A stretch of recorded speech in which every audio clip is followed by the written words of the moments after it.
Welcome, visitor, to Thermopylae. Thermopylae stirs many feelings in my heart. Rage at the Persians' arrogance. Regret that I could not do more. But mostly, I feel proud. Proud of my city, and of my men, who fought to protect the very soul of the Spartan people. For those few fateful days, they were my brothers. I miss them all. Thermopylae was where a courageous group of Spartans stood amongst other Greek soldiers and held off the forces of King Xerxes, the Persian. When you're done, find me and we'll speak more.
The Persian king Darius's cries of rage echoed for years after his humiliating defeat at Marathon.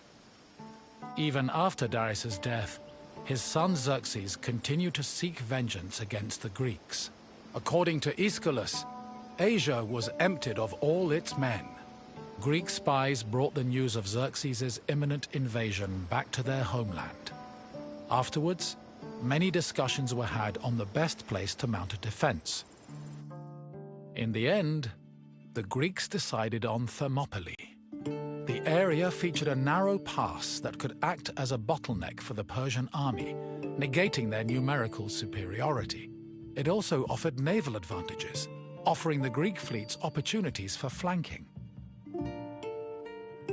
5,000 Peloponnesian Greeks set up at a fort near the entrance of the narrow passage, otherwise known as the Hot Gates.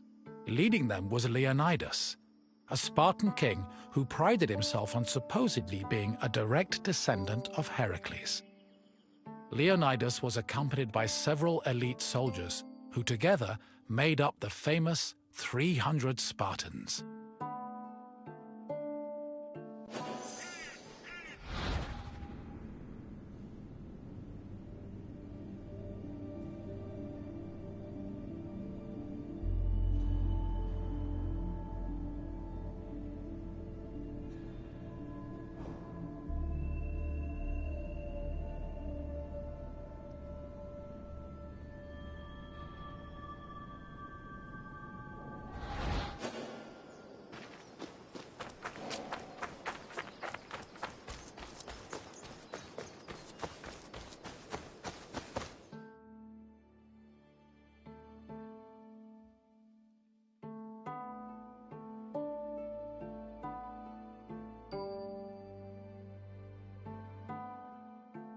The Persian army arrived in the summer of 480 BCE, preceded by a flood of rumors regarding their strength and numbers. It was claimed they consumed 6,000 tons of wheat every day, and that they dried every river and brook they passed to quench their near-insatiable thirst.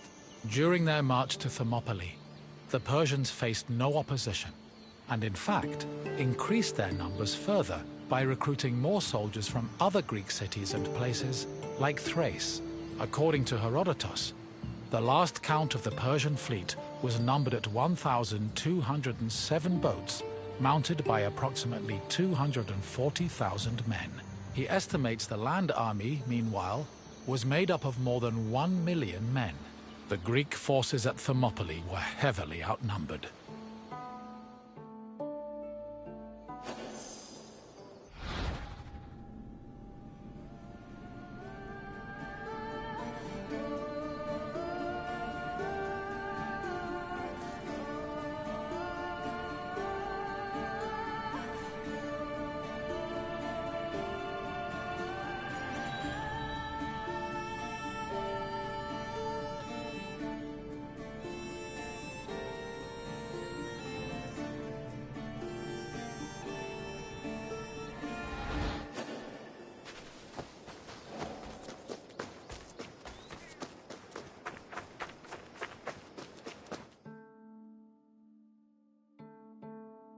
Xerxes believed that at the sight of his massive army, the Greeks at Thermopylae would flee in terror. Instead, they deliberated. The majority of the Peloponnesians wanted to engage the Persians on the Isthmus of Corinth. Leonidas, meanwhile, believed it was wiser to stay put in Thermopylae. While the Greek forces debated, a Persian horseman was sent to spy on the enemy. He returned to Xerxes with surprising news. Not only were the Greeks not fleeing, but the Spartans guarding the fort were exercising and combing their hair. A far cry from the fearful soldiers Xerxes expected. To increase the pressure on the Greeks, Xerxes waited 4 more days, then attacked on the 5th. The Persians faced heavy resistance and suffered many losses, and Herodotus says Xerxes leaped 3 times from his chair, seized with fear for his army. The following day proved to be just as difficult for the Persian forces, and the Greeks continued to stand their ground.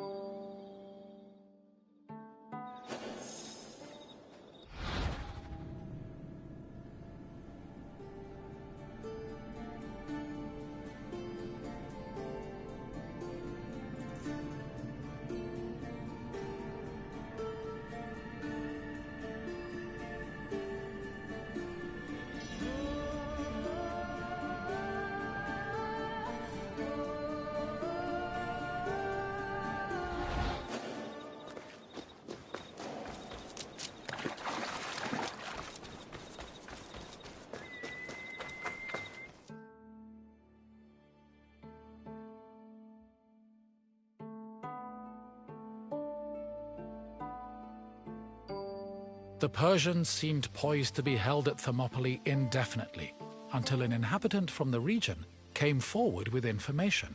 He told the Persians of another route which could take them around Thermopylae. A Persian contingent was sent to verify the information. While there were Greek soldiers stationed to guard the route, they were forced to flee from the Persians. Thus, on the third day of the battle, the Greeks were surrounded by their enemy.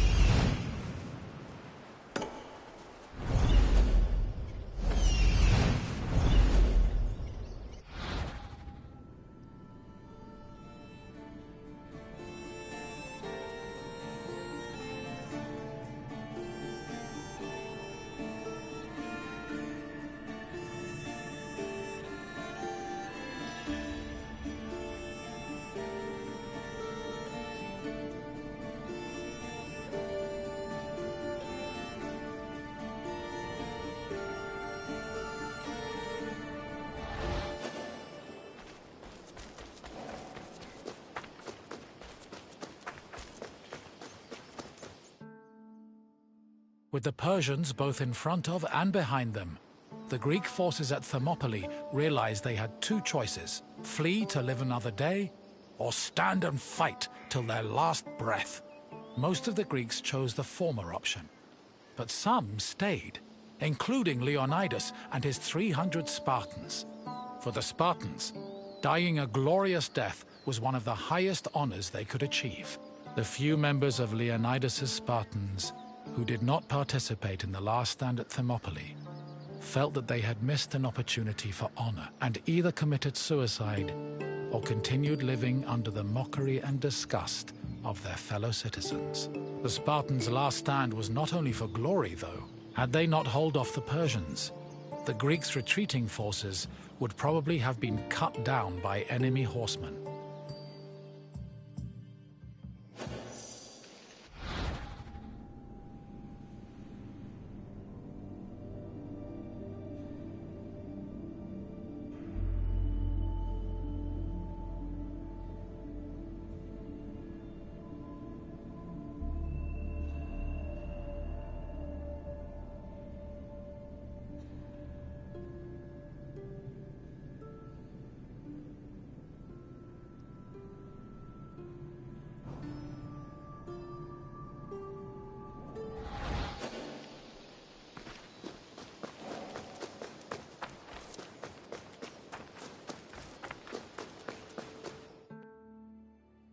On the morning of the third day, King Xerxes was assured of his victory. However, that victory did not come easy. King Leonidas himself fell in battle, and a furious fight broke out around his body. The Spartans fought to the last man, and when they had all been slain, Leonidas's body was brought before Xerxes. According to Herodotus, Persians usually honored the most courageous warriors, even if they were enemies. However, Xerxes was so consumed by rage at the Spartans' resistance that instead he cut off Leonidas's head and ordered it impaled on a stake. A statue of a lion was later erected on the hill of the Spartans' last stand in honor of Leonidas's bravery.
though they were victorious, the Battle of Thermopylae shook the morale of the Persian army.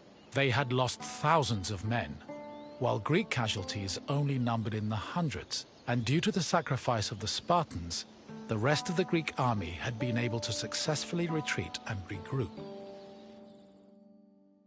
As a result, even as Xerxes set up camp at the foot of Athens' Acropolis, ready to get revenge for his father's humiliating defeat at Marathon, the Persians were more anxious than confident.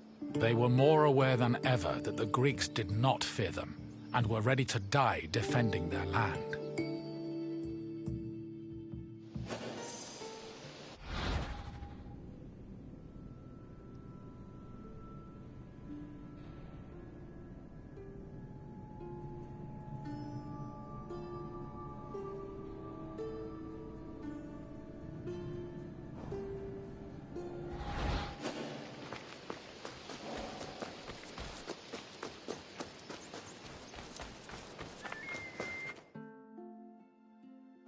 In the end, the Battle of Thermopylae was still a loss for the Greeks.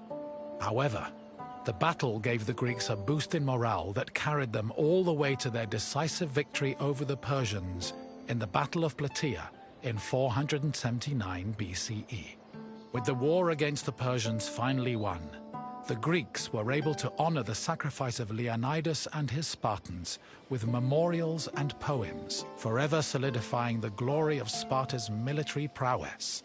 The newfound respect for Sparta was noteworthy, because before the war, the city was seen as no more than a bully who forced itself into the affairs of others. Thermopylae changed the opinions of Sparta for the better, and gave them a legitimate claim to be one of Greece's most powerful and influential cities.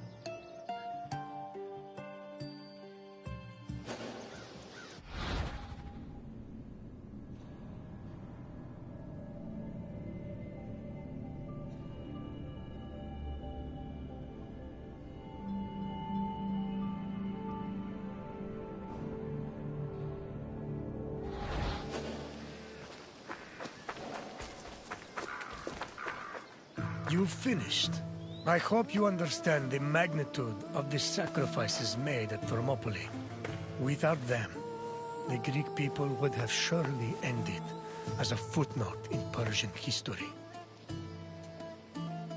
Is there something else you'd like to do? If you think you're ready, let's begin. First question. Who was Xerxes' father? Yes.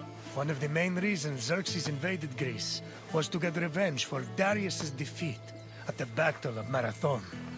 Another question for you.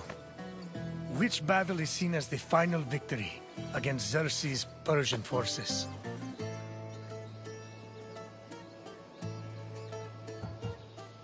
Correct. The Battle of Plataea helped put an end to Xerxes' invasion. One last question. How many Spartans fought at the Battle of Thermopylae? Yes, 300 of us stood against Xerxes' forces. You've done well, visitor. I have no more questions for you.